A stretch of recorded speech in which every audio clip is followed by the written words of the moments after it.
radio is that that is now the permanent history of the United States. It is held in the National Archives at the Library of Congress, and we've made a little victory there, my friends. And this story of John T. Williams being shot by a Seattle police officer is now there. Cannot be denied. Lisa Dugard, before you go. Lisa Dugard. I just wanted to return to the discussion about assurances that things are kind of headed in the right direction. And understandably, folks would like to think that because there was a Justice Department investigation, because the federal court is supervising the police reform process now, that things aren't going to improve.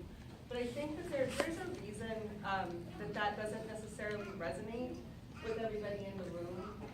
And one of the reasons is that the very incident, the very killing that brought this community together occurred under that supervision, under that regime. I just got back from a conference in Los Angeles on race and policing, and it was incredibly striking. There were panels of the people involved in the consent decree in Los Angeles, sort of congratulating one another on how great it went.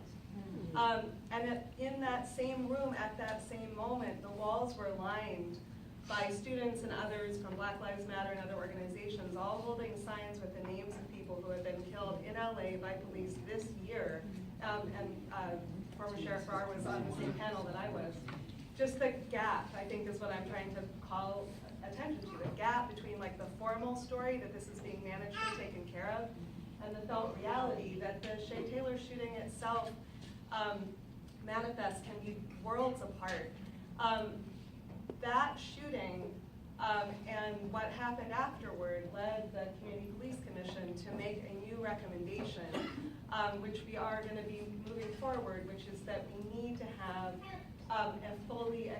we need to explore a fully external investigation process for deadly force and serious force, because the process that was brought into being under DOJ with all good intentions is an entirely internal process, and it found that that shooting was within policy, and it has not engaged legitimate community questions about de-escalation, the new value of de-escalation and how it was that officers approached that scene.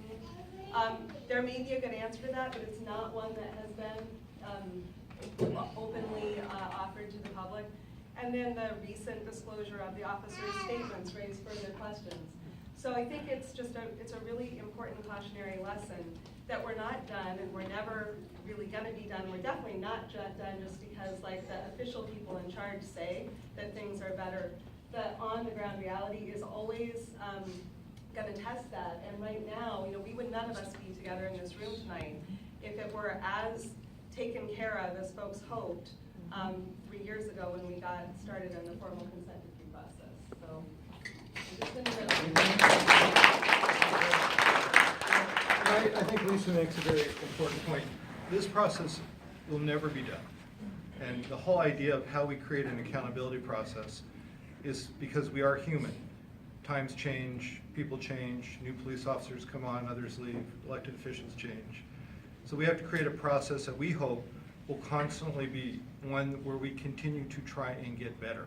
We are not going to solve centuries of racism and policing with one consent decree and solving one consent decree.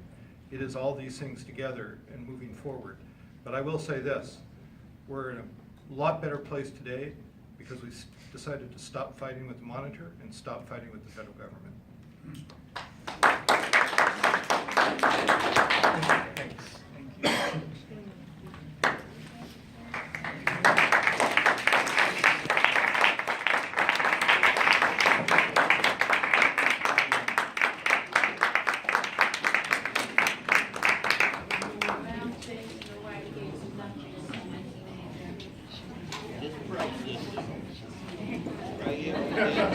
Yes, you do.